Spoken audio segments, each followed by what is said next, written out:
అన్నా నేను ఒక మాట, నేనేమో తప్పించుకొని అనలే, నాకు ఆ రోజు తప్పు అనిపించింది, నేను ఖండించా, 100% అది తప్పు అన్నా. నేను ఆ మాట మీద నేను బతికంతకాలం నిలబడతాను.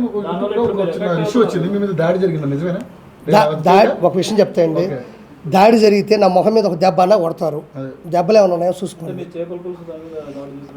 అయినా వాడు చెప్తా గుర్తుపెట్టుకోండి, అది జరిగినా నేను దాన్ని ఎలా రికవరీ చేయాలో తెలుసు, నేను ప్రెస్ మీట్ పెట్టుకొని మాట్లాడతాను తెలుసు, చేసిన తప్పుని నిలదీయగలను.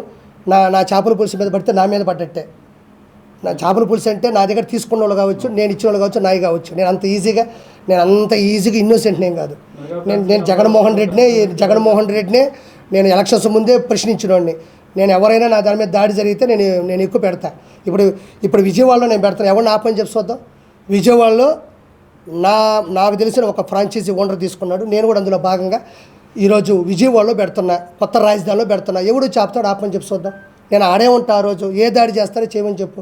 నేను ఆడే ఉంటా, గుమ్మడికాయ నేనే కొడతా, నేనే వడ్డిస్తా, నేనే కూర వండుతా. ఎవరు దాడి చేస్తారో చేయమని చెప్పు. నేను ఆ రోజు కూడా ముందు రోజు ప్రెస్ మీట్ పెడతా. విజయవాడలో నేను పెట్టే నెల్లూరు పెద్ద చేపల పులుసు మీద ఎవరు దాడి చేస్తారో చూద్దాం రమ్మను. ఏమంత ఈజీ ఇది, ప్రజాస్వామ్యం ఇది.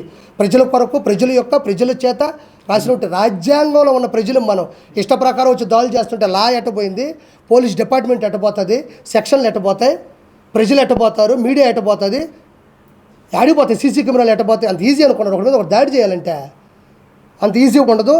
దేని మీద దాడి చేసినా అది నా మీద చేసినట్టే, అంత ఈజీగా నేను వదిలిపెట్టను. ఇప్పుడు నీకు గుర్తుపెట్టుకో, ఇప్పుడు ఒక మెసవు పోయినావు, అన్నం తిన్నావు, ఏమమ్మ పచ్చడి లేదు అన్నాడు, ఆడుంటే ఇంకా నా మెసగ రావద్దు అన్నాడు. మెస రావద్దు, నువ్వు మెసవు పోతా. ఏమో 150 రూపాయలు డబ్బులు తీసుకున్నావు, మెసలో భోజనం పెట్టావు, సాంబార్ బాగాలేదు, పచ్చడి బాగాలేదు, ఒక హితువు చెప్పావు.